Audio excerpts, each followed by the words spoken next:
absurda, ela é simplesmente intensa, ela é provocativa, ela nos, ao mesmo tempo que conforta, ela nos confronta, e isso é algo que precisa encher os nossos corações de toda a alegria, de toda a esperança, e como bem cantamos aqui, porque Ele vive, podemos crer no amanhã, mesmo em meio a todas as tribulações, lutas que passamos no dia a dia, Ele vive, podemos crer no amanhã.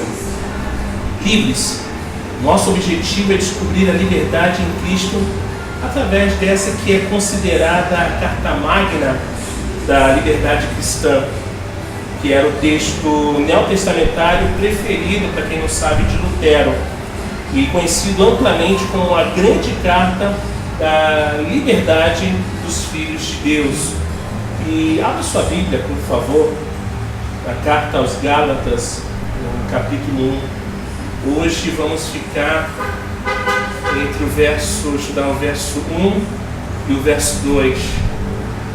Vamos de forma muito minuciosa, muito cuidadosa, observarmos bem esses versos. Olhar verso a verso, vamos estudar toda a carta de Gálatas, buscando na palavra do Pai inspiração para uma vida totalmente para a glória de Deus, compreendendo, irmãos, a liberdade que o Evangelho promove em nós. Vamos lá.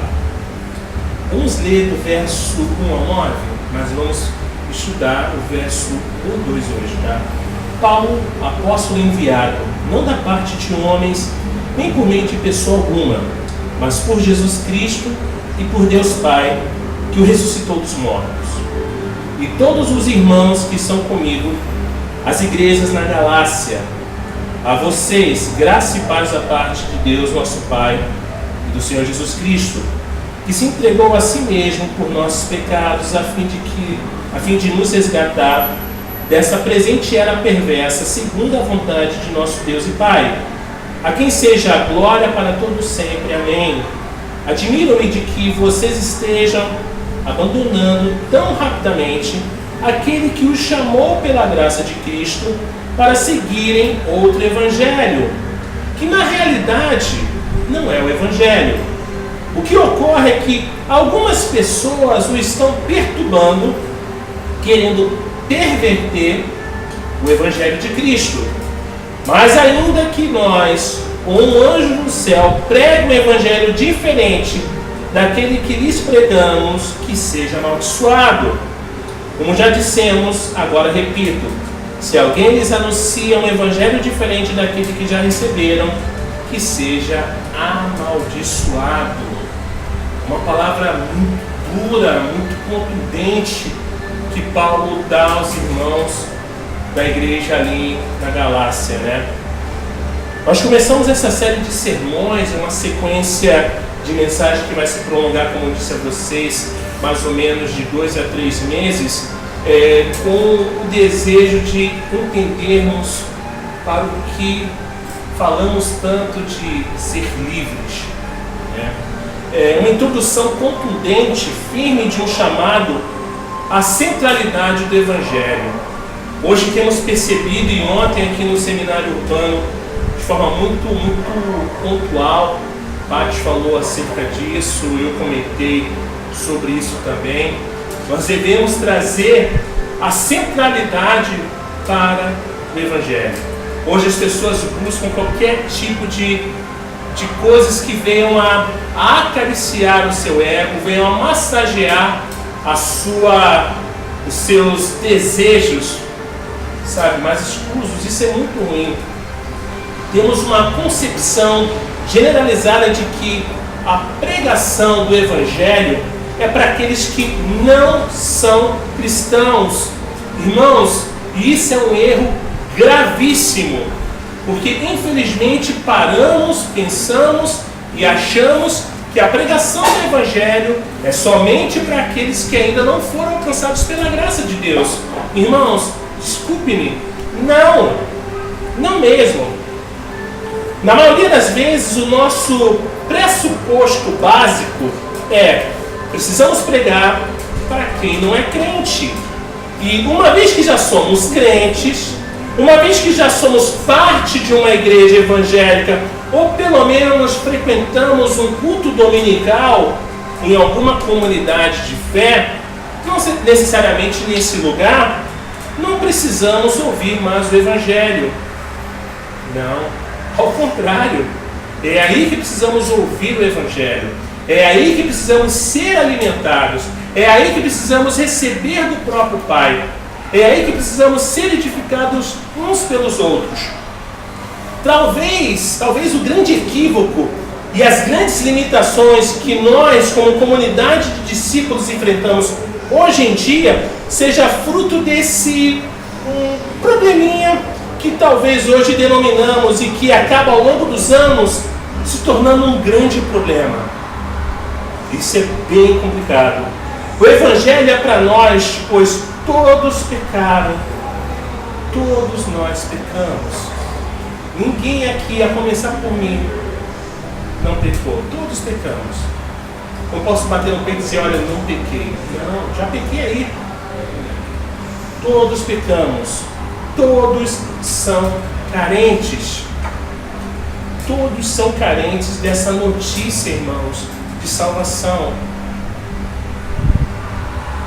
Essa série, ela tem, como eu falei aqui, o desejo de trazer a centralidade do Evangelho. A pregação da cruz. A pregação do Cristo. Todos são carentes, sem nenhuma exceção, da mensagem da cruz.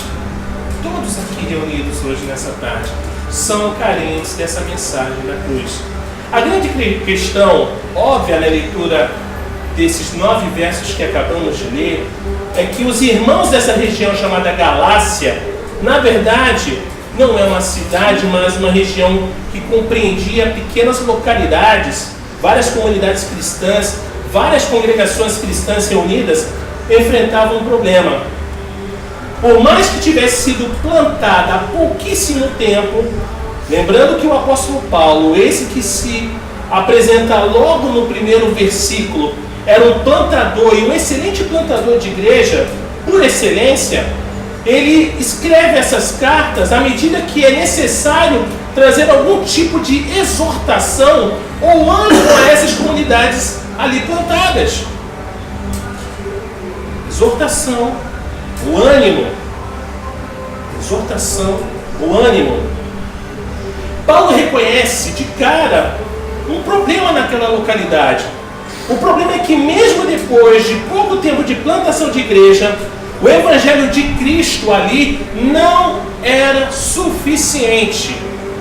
Isso é um pouco parecido com a realidade a qual hoje temos observado. Não é verdade, irmãos? A gente vê que hoje o Evangelho de Cristo, a centralidade do Evangelho, a mensagem da cruz, já não é suficiente para muitos. Não é suficiente. Sabe? Eles precisavam de um aditivo. Eles precisavam de algo que tornasse a palavra de Deus e aquilo que, na verdade, é o grande erro da existência da igreja, algo mais interessante. Só a pregação do Evangelho, o Evangelho em seu estado bruto não é suficiente. Precisamos de subterfúgios, precisamos de aditivos. Antes era apenas gasolina, agora precisamos de uma gasolina aditivada. Não vale mais o Evangelho bruto, precisamos de algo a mais. E o que tem sido esse algo a mais? Direcionamentos meramente humanos. Eu sinto a minha visão, o meu achismo, e que em nada tem o Evangelho do Pai, e que em nada glorifica o nome do Senhor. O fato é que os dias em que vivemos como igreja no Ocidente, irmãos, são dias onde precisamos ouvir novamente essa mensagem. Sim, eu amo a mensagem da cruz. Até morrer, eu a vou proclamar. Levarei eu também minha cruz, até por uma coroa. Essa mensagem tem que estar dentro dos nossos corações.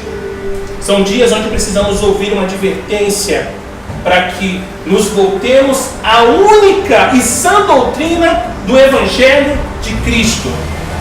E uma das características, irmãos, do nosso tempo é a extrema polarização. Extrema polarização. Quem caminha comigo sempre ouve eu comentar e falar essa palavra. John Stott, num ensaio fabuloso dele, quem quiser depois empreste, chamado Cristianismo Equilibrado, esse livro, esse ensaio, ele foi escrito há mais de 30 anos.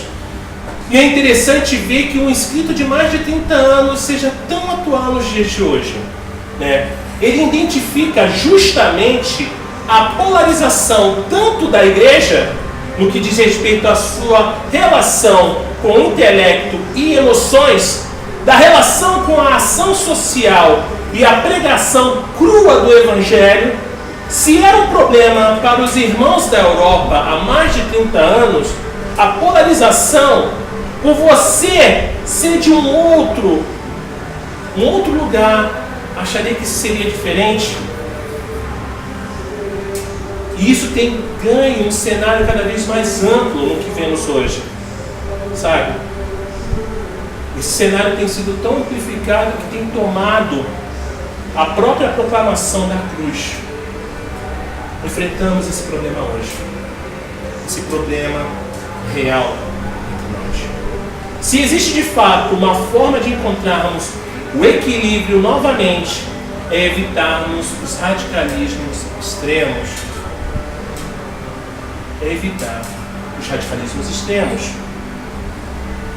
E isso, evitar esse radicalismo, ele faz com que o corpo de Cristo se afaste, não colabore, não coopere